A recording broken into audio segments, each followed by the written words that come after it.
ಹಾಗೆ ಇವ ಅವರನ್ನೆಲ್ಲ ಸೇರಿಸಿ ಉಪದೇಶ ಮಾಡಿದ ಎಲ್ಲವೂ ಹರಿ ಅಂತ ಹೇಳುವಂತಹ ತತ್ವವನ್ನು ಎಲ್ಲದರಲ್ಲಿಯೂ ಕೂಡ ಹೊರಗೆ ಒಳಗೆ ಅಂತರ್ಬಹಿಶ್ಚ ತತ್ಸರ್ವಂ ವ್ಯಾಪ್ಯ ನಾರಾಯಣ ಸ್ಥಿತ ಹೀಗೆಲ್ಲ ಉಪದೇಶ ಮಾಡುವುದಕ್ಕೆ ತೊಡಗಿದ.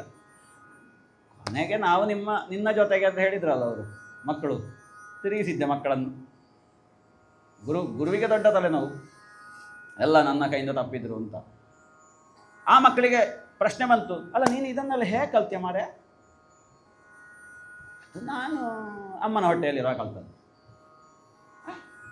ಪ್ರಪಂಚದಲ್ಲಿ ಯಾರೂ ಕೂಡ ಅಮ್ಮನ ಹೊಟ್ಟೆಯಲ್ಲಿ ಎಂಥದ್ದು ಕಲಿಯುವುದಿಲ್ಲ, ನೀನೇ ಕಲ್ತದ್ದು. ಅದಾಗಬೇಕು, ಅಮ್ಮನ ಹೊಟ್ಟೆಯಲ್ಲಿರುವಾಗಲೇ ಕಲಿಬೇಕು. ಅದುವೇ ನಿಜವಾದ ಅಧಿಶೀಲ ಶಿಕ್ಷಣ. ಅಲ್ಲಿಂದ ಶುರುವಾಗ್ತದೆ ಅಧಿಶೀಲ. ಶೀಲ ವಿಕಾಸ ಆಗುವುದಕ್ಕೆ, ಅರಳುವುದಕ್ಕೆ ತೊಡಗುವುದು ಅಲ್ಲಿಂದ, ಹೊಟ್ಟೆಯಲ್ಲಿರುವ ಆ ಹಂತದಲ್ಲಿ. ಅಲ್ಲಿ ಅದು ವಿಕಾಸಗೊಳ್ಳುತ್ತಾ ಬರ್ತದೆ. ಆವಾಗ ನೋಡಿ, ಅಧಿಶೀಲ ಶಿಕ್ಷಣ ಅನ್ನುವಂಥದ್ದು ವಿಕಾಸ ಆಗ್ತಾ ಇದೆ ಅನ್ನೋದು ಗೊತ್ತಾಗೋದು ಹುಟ್ಟಿದ ಕೂಡಲೇ ಹುಡುಕಾಟಕ್ಕೆ ತೊಡಗಿದ ಪರೀಕ್ಷಿತನ ಹಾಗೆ, ಹುಡುಕಾಟಕ್ಕೆ ತೊಡಗಿದ ಅಭಿಮನ್ಯುವಿನ ಹಾಗೆ, ಹುಡುಕಾಟಕ್ಕೆ ತೊಡಗಿದ ಧ್ರುವನ ಹಾಗೆ, ಎಲ್ಲವೂ ಹಾಗೆ. ಹೀಗೆ ಅವ ಅಮ್ಮನ ಹೊಟ್ಟೆಯಲ್ಲಿ ನಾನು ಇದ್ದಾಗ ನಾರದರಿಂದ ಕೇಳಿ ತಿಳ್ಕೊಂಡೆ ಇದನ್ನೆಲ್ಲ, ಎಲ್ಲವೂ ಹರಿ ಅಂತ ಹೇಳುವಂತಹ ಸಂಗತಿಗಳನ್ನು ಹೇಳ್ತಾನೆ ಮಕ್ಕಳಿಗೆ. ತುಂಬ ಆನಂದವಾಗ್ತದೆ. ಆ ಮಕ್ಕಳೆಲ್ಲ ಪ್ರಹ್ಲಾದನ ಕಡೆಗೆ ಇರ್ತಾರೆ. ತದನಂತರ ಕೊನೆಗೆ ಅಥ ದೈತ್ಯಸುತಾ ಸರ್ವೇ ಶ್ರುತ್ವ ತದನುವರ್ಣಿತಂ ಅವ್ರು ಹೇಳಿ ಆಶ್ಚರ್ಯ ಆಗ್ತದೆ. ಕೊನೆಗೆ ಮಗ ಬರ್ತಾನೆ ಅಪ್ಪ ಇದ್ದಲ್ಲಿಗೆ. ಏನು ಈ ಸಲ ಎಲ್ಲವನ್ನು ಕಲ್ತೀಯಾ ಹೇಗೆ? ಇಲ್ಲಪ್ಪಯ್ಯ, ನಾವು ಅದೇ ಮೊದಲು ಕಲ್ತದ್ದೆ, ಅದು ಬಾಯಿಪಾಠ ಉಂಟು, ನನಗೆ ಮರ್ತು ಹೋಗಲಿಲ್ಲ, ಬಾಯಿಪಾಠ ಉಂಟು. ಏನೋ ಮತ್ತೆ ನೀನು ಹರಿಯ ವಿಷಯ ಮಾತಾಡ್ತೀಯ ಇದ್ಯ? ಹೇ ದುರ್ವಿನೀತ, ಬುದ್ಧಿ ಇಲ್ಲದವ ಮಹಾಮೂರ್ಖ ನೀನು, ನನ್ನ ಕುಲದ ಹೆಸರನ್ನು ತೆಗಿತೀಯ ನೀನು. ನಿನ್ನನ್ನೀಗ ಯಮನ ಲೋಕಕ್ಕೆ ಕಳಿಸ್ತೇನೆ, ಜಾಗ್ರತೆ. ಏನಪ್ಪ ಹೀಗೆ ಹೇಳ್ತಾ ಇದ್ದೀರಿ? ನಿನಗೆ ಮಾತ್ರ ಅಲ್ಲ, ನನಗೂ ಮಾತ್ರ ಅಲ್ಲ, ಸಮಗ್ರ ಪ್ರಪಂಚಕ್ಕೆ ದೇವರಾಗಿದ್ದವ ಇದ್ದಾನೆ ಇವತ್ತು ಕೂಡ. ಹಾಗಾಗಿ ಅವನ ವಿಷಯದಲ್ಲಿ ನೀನು ಹೆಚ್ಚು ಚಿಂತೆ ಮಾಡಬೇಡ, ನಿನ್ನ ಆಸುರ ಭಾವವನ್ನು ಬಿಡು, ಅವನನ್ನು ಸ್ಮರಣೆ ಮಾಡು. ಅದೆಲ್ಲಾಗೋದಿಲ್ಲ. ನೀನು ಸಾಯುವುದಕ್ಕೆ ಮನ ಮಾಡಿದ್ದಿ, ಸಾಯುವ ಕಾಲ ನಿನಗೆ ಬಂದಿದೆ. ಏನು ಹರಿಯೇ ನಿನಗೆ ದೊಡ್ಡವನಾಗಿ ಹೋದ್ರ? ಯೋತಿ ಮಾತ್ರಂ ವಿಗತ್ಥಸೆ ಮಂದಾತ್ಮನ್ ಮೂರ್ಖ. ಯಾರವ ಹರಿ? ನಿನ್ನ ಹರಿ ಯಸ್ತ್ವಯ ಮಂದಭಾಗ್ಯೋಕ್ತೋ ಮದನ್ಯೋ ಜಗದೀಶ್ವರ. ನನಗಿಂತ ದೊಡ್ಡ ಹರಿ ಈ ಪ್ರಪಂಚದಲ್ಲಿ ಯಾರಿದ್ದಾರೆ? ನಾನೇ ಹರಿ ಅಲ್ವಾ? ನನ್ನನ್ನೇ ಪೂಜೆ ಮಾಡಿ ಎಲ್ಲರು, ನನಗೆ ಅರ್ಚನೆ ಮಾಡಿ, ನನಗೆ ತಿಥಿ ಮಾಡಿ, ಎಲ್ಲವೂ ನನಗೆ ಹರಿ ಎಲ್ಲ ಕಡೆ. ನಿಮಗೆ ಆಗುವುದಿಲ್ಲ ಅದೇ ಅಪ್ಪಯ್ಯ, ನೀನು ಈಶ್ವರ ಅಲ್ಲ, ನೀನು ಮತ್ತೆ ಯಾರು ನಿನ್ನ ಹರಿ? ಕ್ವಾಸವು ಎಲ್ಲಿದ್ದಾನ? ಈಗ ಇದ್ರೆ ಬೇಕಲ್ವ ಎದುರು? ಈಗ ದೇವರು ಇದ್ರೆ ಎದುರು ಬೇಕಲ್ವ? ಬೇಕಾದಾಗ ಬರಬೇಕು. ಎಲ್ಲಿದ್ದಾನೆ ಕ್ವಾಸವು? ಎಲ್ಲ ಕಡೆ ಇದ್ದಾನೆ ಎಲ್ಲ ಕಡೆ, ಎರಿಸು ಸರ್ವತ್ರ. ಯಾಕೆ ಈ ಕಂಬದಲ್ಲಿಲ್ಲ? ಜೋರೇ ಒಂದು ಹಿರಣ್ಯಕಶಿಪು ಕಂಬದಲ್ಲಿದ್ದಾನೆ, ಯಾಕೆ ಇಲ್ಲ ನೋಡಬೇಕಾದ್ರೆ. ಒಂದು ವೇಳೆ ಈ ಕಂಬದಲ್ಲಿ ನಿನ್ನ ಹರಿ ಇಲ್ಲದಿದ್ರೆ ನಿನ್ನ ತಲೆಯನ್ನು ತೆಗಿತೇನೆ ನಾನೀಗ. ಶಿರಃಕಾಯಾದ್ಧರಾಮಿತೆ. ನೋಡ ನಿನ್ನ ಹರಿ ನಿನ್ನನ್ನು ಕಾಪಾಡಲಿಕ್ಕೆ ಉಪಾಯತ ಹರಿಸ್ವಾದ್ಯಸ್ತೆ ಶರಣಮೀಪ್ಸಿತಂ. ಏವಂದುರುಕ್ತೈ ಮುಹುರರ್ಧಯನ್ಋಷಾಸುತಂ ಮಹಾಭಾಗವತಂ ಮಹಾಸುರ.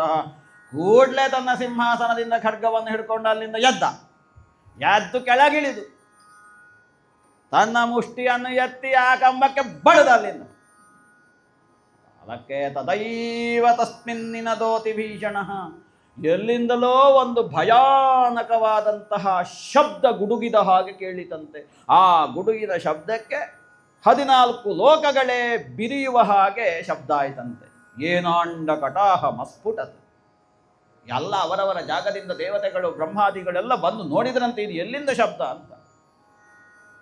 ಮಗನನ್ನು ಕೊಲ್ಲುವಂತಹ ಉತ್ಸುಕತೆಯಿಂದ ಹೊರಟಂತಹ ಈ ಹಿರಣ್ಯಕಶಿಪು ಕೂಡ ಈವರೆಗೆ ಕೇಳದಂತಹ ಒಂದು ಶಬ್ದ ಇದು.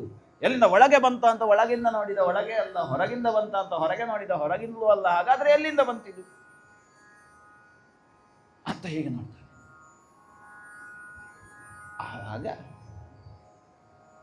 ಸತ್ಯಂ ವಿಧಾತುಂ ನಿಜ ಭೃತ್ಯ ಭಾಷಿತಂ ವ್ಯಾಪ್ತಿಂಚ ಭೂತೇಷು ಅಖಿಲೇಷು ಚಾತ್ಮನಃ ಅದೃಶ್ಯತಾತ್ಯದ್ಭುತ ರೂಪಮುದ್ವಹನ್ ಸ್ತಂಭೆ ಸಭಾಯಾನ್ನ ಮೃಗನ್ನ ಮಾನುಷಂ. ಎಷ್ಟು ಕಾಯುವುದು, ಎಷ್ಟು ಕಾಯಬೇಕು ಅಲ್ವ? ಎಷ್ಟು ಕಾಯಬೇಕು, ಕಾಯಬೇಕೇ ಬೇಕು ಈಗ. ಇಲ್ಲದಿದ್ದರೆ ನನ್ನ ಭಕ್ತ ಹೇಳಿದ್ದು ಸತ್ಯವಾಗದು, ಅವ ಹೇಳಿದ್ದು ಸತ್ಯವಾಗಬೇಕು. ಹಾಗಾಗಿ ನನ್ನ ಕಾಯವನ್ನು ತೋರಬೇಕು. ಎಲ್ಲಿಂದ? ಅಲ್ಲಿಂದ ಶುರುವಾಗಿದೆ, ವೈಕುಂಠ ಲೋಕದಿಂದ. ಸತ್ಯಂ ವಿಧಾತುಂ ನಿಜಭೃತ್ಯ ಭಾಷಿತಂ. ಯಾರು ನಿಜಭೃತ್ಯರು? ವೈಕುಂಠ ಲೋಕದಲ್ಲಿ ಜಯ ವಿಜಯರಿಂದ ಪ್ರಾರಂಭ ನಿಜಭೃತ್ಯರು, ಅವರು ನಿಜ ಭಕ್ತರು. ಸನಕಾದಿಗಳು ನಿಜ ಭಕ್ತರು, ನಾರದರು ನಿಜ ಭಕ್ತರು, ಬ್ರಹ್ಮ ನಿಜ ಭಕ್ತ.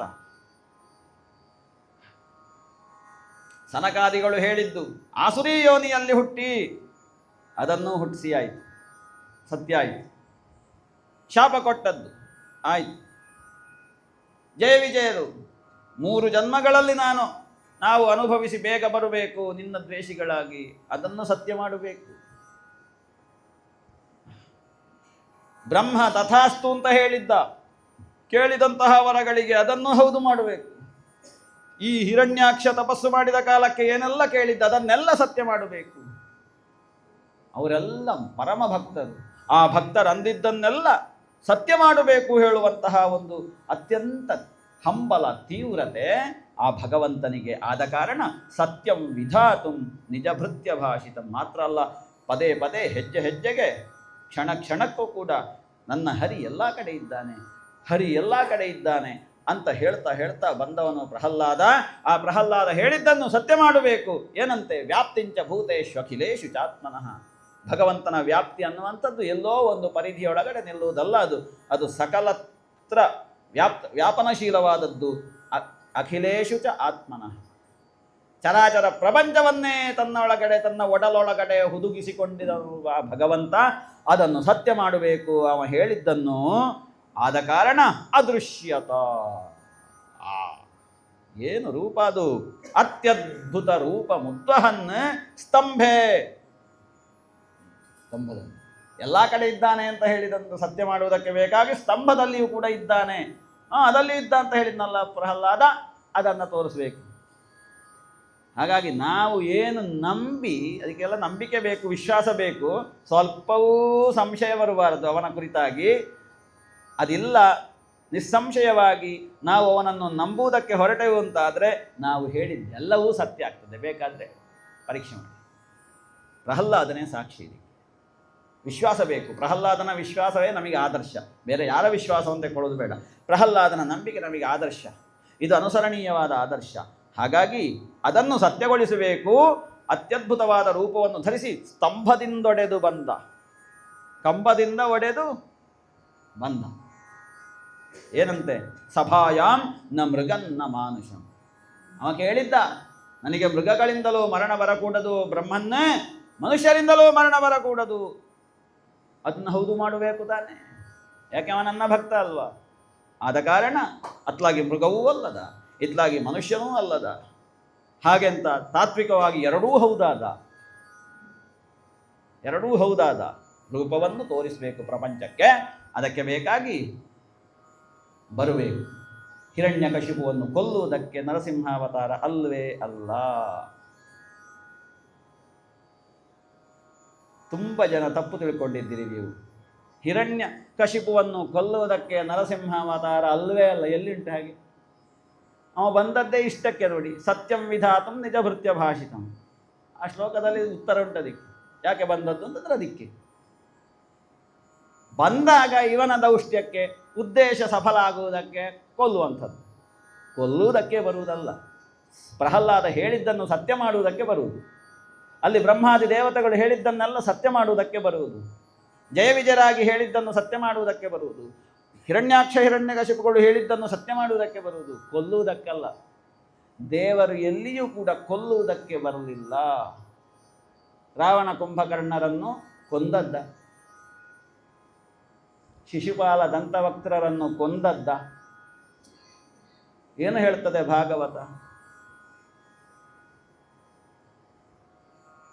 ರಾಮಾಯಣ ಓದಿದವರಿಗೆ ಗೊತ್ತು ರಾವಣನನ್ನು ಕೊಂದ ಕಾಲಕ್ಕೆ ಯಾವ ಒಂದು ವಾತಾವರಣ ಇತ್ತು ಅಂತ, ಕುಂಭಕರ್ಣನನ್ನು ಕೊಂದ ಕಾಲಕ್ಕೆ ಏನು ಸ್ಥಿತಿ ಇತ್ತು ಅಂತ, ಶಿಶುಪಾಲನನ್ನು ಕೊಂದ ಕಾಲಕ್ಕೆ ಹೇಗಿತ್ತಂತೆ. ಅಲ್ಲಿಂದ ಹೊರಟಂತಹ ಪ್ರಾಣಜ್ಯೋತಿ ವ್ಯಾಸರು ಹೇಳ್ತಾರೆ ವಾಸುದೇವ ಮುಪಾವಿಶತ್, ಹೃದಯ ತುಂಬಿ ಬರ್ತದೆ. ವಾಸುದೇವ ಮುಪಾವಿಶತ್ ಅಂತ ಕೊಂದದ್ದಾಗಾದರೆ ಶಿಶುಪಾಲನನ್ನು. ಎಲ್ಲ ನಾವು ತಪ್ಪು ತಿಳ್ಕೊಳ್ಳೋದು ಭಗವಂತನ ಅವತಾರ ಕೊಲ್ಲುವುದಕ್ಕೆ ಅಲ್ಲ ಸ್ವಾಮಿ. ಹಾಗಿದ್ರೆ ಯಾರೂ ಇವತ್ತು ಇಷ್ಟೆಲ್ಲ ಪೂಜೆ ಮಾಡ್ತಿರ್ಲಿಲ್ಲ. ಇದು ತತ್ವ. ಇದು ತತ್ವ. ಹಾಗಾದರೆ ಏನು? ಧರ್ಮ ರಕ್ಷಣೆಗೆ ಬೇಕಾಗಿ ಅದಕ್ಕೆ ತೊಡಕಾಗಿರುವಂಥದ್ದನ್ನು ತೆಗೀಲಿಕ್ಕೆ, ಅದಕ್ಕೆ ಏನು ಸಮಸ್ಯೆ ಆಗಿದೆ ಅದನ್ನು ನಿವಾರಣೆ ಮಾಡಲಿಕ್ಕೆ, ಯಾರೆಲ್ಲ ಕುಮಾರ್ಗದಲ್ಲಿದ್ದಾರೆ ಅವರನ್ನು ಉದ್ಧಾರ ಮಾಡುವುದಕ್ಕೆ, ಶಿಶುಪಾಲನ ಉದ್ಧಾರ, ರಾವಣನ ಉದ್ಧಾರ, ಕುಂಭಕರ್ಣನ ಉದ್ಧಾರ, ಹಿರಣ್ಯಾಕ್ಷನ ಉದ್ಧಾರ, ಹಿರಣ್ಯಕಶಿಪಿನ ಉದ್ಧಾರ, ಏಳಿಸುವುದಕ್ಕೆ, ಇಳಿಸುವುದಕ್ಕಲ್ಲ ಅವತಾರ, ಏಳಿಸುವುದಕ್ಕೆ. ಅವತಾರ ಯಾಕೆ? ಅವ ಇಳಿಯುವುದು, ನಮ್ಮನ್ನು ಇಳಿಸುವುದಕ್ಕಲ್ಲ ಅವ ಬರುವುದು. ಅವ ಇಳಿಯುವುದರ ಉದ್ದೇಶವೇ ನಮ್ಮನ್ನು ಏಳಿಸುವುದಕ್ಕೆ ಸ್ವಾಮಿ. ದುಷ್ಟರಾದವರನ್ನು ಇರ್ಬೋದು, ಶಿಷ್ಟರಾದವರನ್ನು ಇರ್ಬೋದು, ಒಟ್ಟಿನಲ್ಲಿ ಸಮಷ್ಟಿಯಲ್ಲಿ ನಮ್ಮನ್ನು ಏಳಿಸುವುದಕ್ಕೆ. ದುಷ್ಟರನ್ನು ಏಳಿಸುವ ಬಗೆ ಬೇರೆ, ಶಿಷ್ಟರನ್ನು ಏಳಿಸುವ ಬಗೆ ಬೇರೆ. ಎರಡೂ ಬಗೆಗಳು ಬೇರೆ, ತಾತ್ಪರ್ಯದಲ್ಲಿ ನಡೆ ಒಂದೇ. ಅವತಾರ ಇದು ಉದ್ದೇಶ. ಇದನ್ನು ಸ್ಪಷ್ಟ ಮಾಡಿಕೊಳ್ಳಬೇಕು ನಾವು ಮೊದಲು. ಈ ಪುರಾಣಗಳು, ರಾಮಾಯಣ ಮಹಾಭಾರತವನ್ನು ಅರ್ಥ ಮಾಡಿಕೊಳ್ಳುವಾಗ ಸರಿಯಾಗಿ ಅರ್ಥ ಮಾಡಿಕೊಳ್ಳಬೇಕು ನಾವು. ಹಾಗಾಗಿ ಸತ್ಯಂ ವಿಧಾತಂ ಹೇಳುವಂತಹ ಶ್ಲೋಕದಲ್ಲಿ ನಿಮಗೆ ತುಂಬ ವಿಸ್ತಾರವಾಗಿ ವ್ಯಾಖ್ಯಾನಕಾರರು ಬರೀತಾರೆ. ಶ್ರೀಧರ ಸ್ವಾಮಿಗಳು ತುಂಬ ಉದ್ದವಾಗಿ ಅದರಲ್ಲಿ ಅದ್ಭುತವಾಗಿ ಬರೀತಾರೆ. ಯಾವ ಒಂದೊಂದು ಶಬ್ದಕ್ಕೂ ಅವರು ಕಾರಣ ಕೊಡ್ತಾರೆ, ಯಾಕೆ ಅದು ಅಂತ. ಹೀಗೆ ಬಂದಿದ್ದಾನೆ. ಬಂದವನ ಮೇಲೆ ಇವ ಹಿರಣ್ಯಕಶಿಪು ಆಕ್ರಮಣ ಮಾಡಿದ ಕಾಲಕ್ಕೆ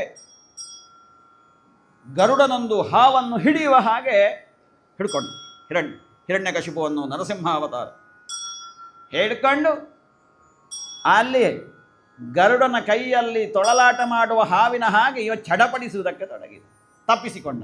ತಪ್ಪಿಸಿಕೊಂಡಾಗುವಾಗ ಮತ್ತೆ ಹೋಗಿ ಹಿಡ್ಕೊಂಡವನೇ ನರಸಿಂಹಸ್ವಾಮಿ ನೇರವಾಗಿ ಒಳಗೆ ಹೋಗಿ ಹೊಸ್ತಿಲಿನಲ್ಲಿ ಕೂತ.